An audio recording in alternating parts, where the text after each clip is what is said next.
Originally released in 1986, the love for the Sega Master System wasn't very strong in North America, but it ran deep in Europe, leading to the more compact Master System 2 console released in 1990. And that's pretty much where it ended, being superseded by the Mega Drive, apart from Brazil, where apparently the love ran even deeper, leading to a succession of Master System consoles including that, right there. The Master System Evolution, complete with a squishy Sonic the Hedgehog sticker on top. Beautiful. Tectoy was founded in September 1987 as a joint venture between a former vice president of Sharp Corporation and two German brothers who owned the Brazilian consumer electronics manufacturing company Evandim Indústrias Amazônia S.A. Thank you for the Portuguese there, Marta. They quickly began importing and distributing Mitsubishi TV sets and VCRs into Brazil before signing a deal with Sega in 1988 to be their exclusive distributor and rights holder in the region. This was 5 years before Nintendo would even attempt to enter that market, which proved to be a great success for both Tectoy and Sega. In 1989, Tectoy launched the Master System with great success. In 91, they launched the Master System 2 with great success, although rather than having a revamp like we received, Tectoy simply bundled Alex Kidd in Miracle World into the machine and pushed out the same design. In 92, they launched the Master System 3 with great success, also known as the Master System Compact. This was our Master System 2, just repurposed for the Brazilian and Argentinian markets, following up with Uruguay, Paraguay and Chile by 95. They did all this with great success, and they did it at the same time as also pushing out the Mega Drive. If Tectoy knew something, it was how to market their range of gaming machines to the right audiences, and boy did they milk it. Because they also launched the Master System Super Compact, Master System Girl as demonstrated here by the awesome Quang, Master System Handy, along with a spate of Master System 3s with built-in games to name a few, and they kept that 8-bit train going right up until today. Yep, you can purchase a brand new Master System Evolution console right now for 360 reais, about $64 or £49. That's almost 40 years of a Master System being sold brand new. I mean, that's how you do it. The first Evolution console came out in 2009, packed with a load of games, and the blue version I have, released in 2011, is largely the same as the version you can still buy. Of course, the problem we have is that this is a Brazilian machine, which is fine for power, I can just put it through this step-down converter, but signal-wise it's a little more tricky as it outputs video using Brazil's PAL-M standard. Oh my god, I've just tried so many CRTs to try and find one which works. This PlayStation 2 TV, this, loads of CRTs. I just need a break. Hero Wars, Hero Wars. Hero Wars? Every day I am playing. Feel stress, Hero Wars. Chaos, Hero Wars, screw them all, I am slaying. Feel stress, Hero Wars. Need rest, Hero Wars. Screw them all, I am slaying. Hero Wars, Hero Wars. Hero Wars! Hero Wars! I don't really know what happened there. Let's get back to this, shall we? There aren't too many options for us here. We've got a composite and mono audio out, a built-in power cable and two standard 9-pin controller ports. Yes, PAL-M is not the same as the power system we use here. PAL-M actually outputs 525 lines at 30 frames per second, like NTSC, but using the PAL color encoding system on a subcarrier frequency that's very close to NTSC, so it's an absolute mishmash. That means that most screens you plug it into over here will display nothing, glitch or give you black and white, leaving a hunt to find an elusive screen that accepts pretty much any signal you can throw at it. Thankfully, this dual branded screen, which I think I picked up at Tesco about 15 years ago for peanuts, has never failed me, and it still doesn't. Although for the purposes of this video I'll be showing some black and white CRT action too, because frankly it looks crisper than a southern fried nugget.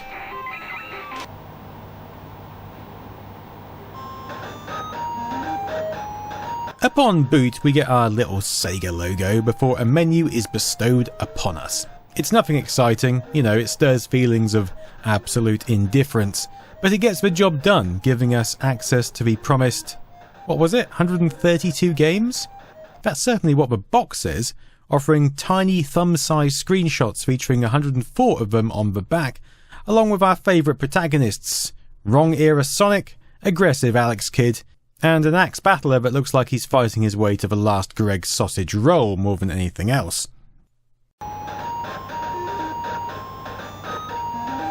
By the way, if you recognise that music, it's a PSG rendition of the 2-player results screen on Sonic 2 on the Mega Drive. Catchy, but it does wear thin after a while. So what do we get? Well, we actually get a fairly decent selection of Master System titles, along with some other dubious games thrown in for good or bad measure. I'm not really sure which. The Alex Kids are present: High Tech World, Miracle World, Shinobi World, The Lost Stars.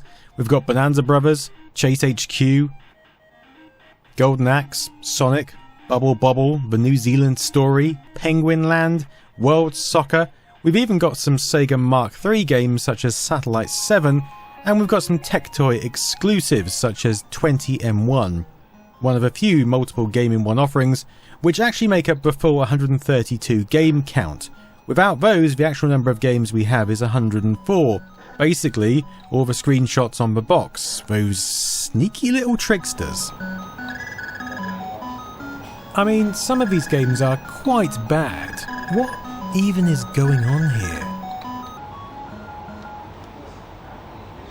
But it gets worse than that. Pense bem 10 jogos. It's just a collection of different trivia questions. Depois de 2 semanas, os dos cachorrinhos se abrem, mas eles ainda não enxergam direito. Sadly, we don't get any of the more interesting Tectoy exclusives like Street Fighter 2 or FIFA, but it's a good mix and visually it looks decent. You know, it's a good quality signal. Although the video signal is slightly more washed out than your typical NTSC or PAL Master System. It also sounds decent, although it's reported that the sound pitch is a little higher than normal.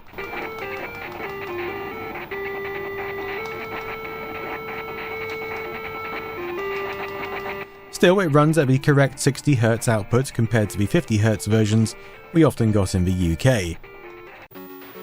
Comparing the Evolution to a composite modded Master System 2, you'll notice that the image is a little bit cropped on the Evolution, cutting out the borders we'd normally see.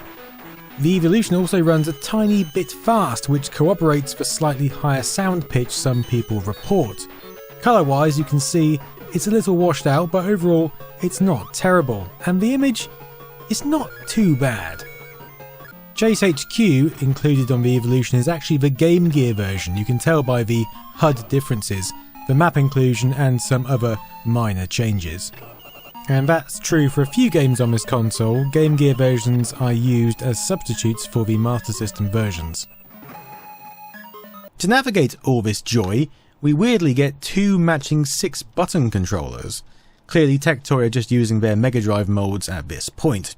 The plastic and build quality is very cheap, but it gets the job done. It also allows Game Gear ports to be used on this console, such as Sonic Drift 2, which requires the Game Gear's start button to play, which we of course get on these pads.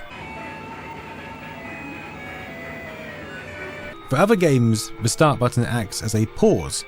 A and B function as button 1, and C as button 2, while X, Y and Z do nothing other than reset the console if you hold them all down at once. By the way, don't use one of these pads in your standard Master System or even in your Mega Drive, because it's not a genuine 6-button pad, and pressing these buttons together could short your console out. If we crack one open, you can see that the top 3 buttons don't even send a signal unless all 3 are pressed in unison, and A and B on the bottom are connected in parallel, so they are the same button to all intents and purposes.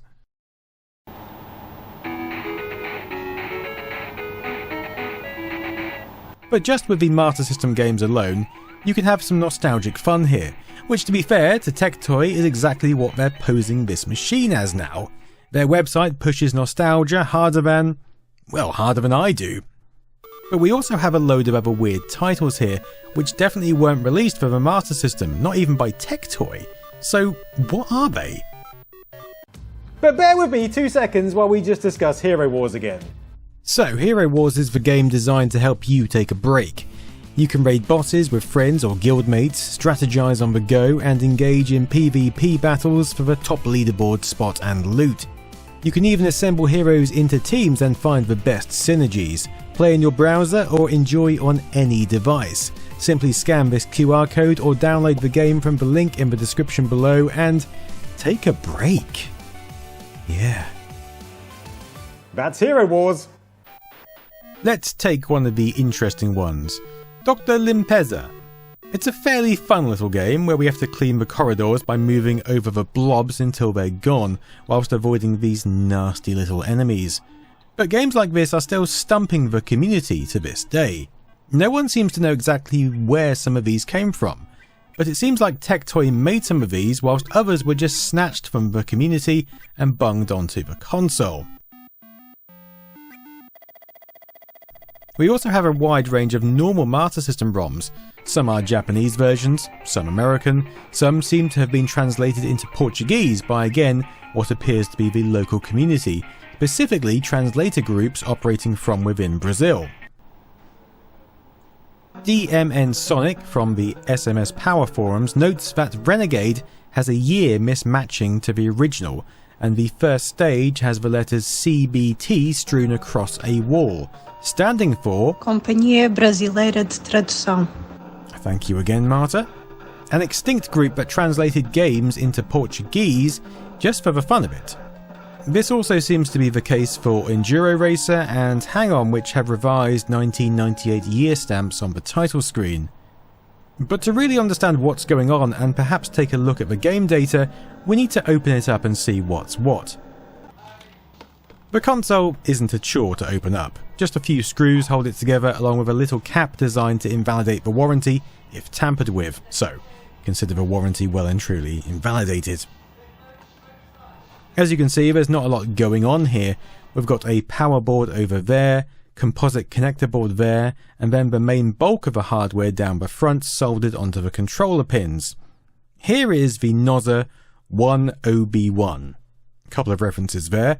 One is to the enemies of the anime and Sega Mark III game Zillion, who had a similar name. The other is to this guy, clearly. Now, this is actually a system on a chip manufactured by AT Games, which can emulate Master System and Game Gear titles, and it's actually been Tectoy's staple since the Master System 3 collection released in 2007, which offered 131 built-in titles and the ability to play cartridge games. Before then, Tectoy used their own custom 580 chip, which was actually a Mega Drive ASIC. The only extra game we get over the Master System 3 collection is Altered Beast. Clearly, the connectors for the cartridge slot are now non-existent in the Evolution, and all the software we can access is stored on this MX chip over here, the contents of which were mapped out and extracted by Revo just over a year ago. So these games aren't quite running on OG hardware, unfortunately, for the purists out there. But, you know, it's close enough, and they're not weird little mobile titles or anything like that. They're programmed for the original 8-bit system, and some of them have been translated into English in the extract, again by Revo, in case you wanted to dig deeper.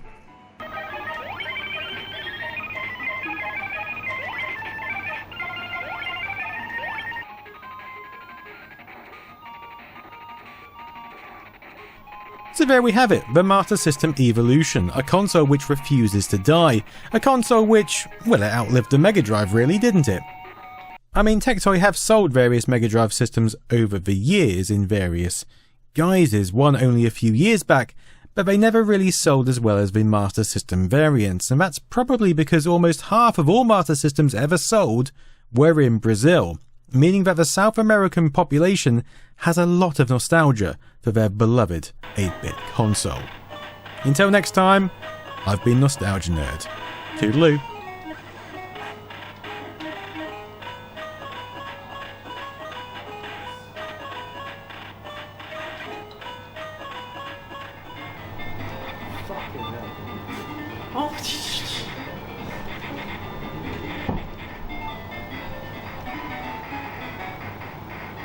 Drop down.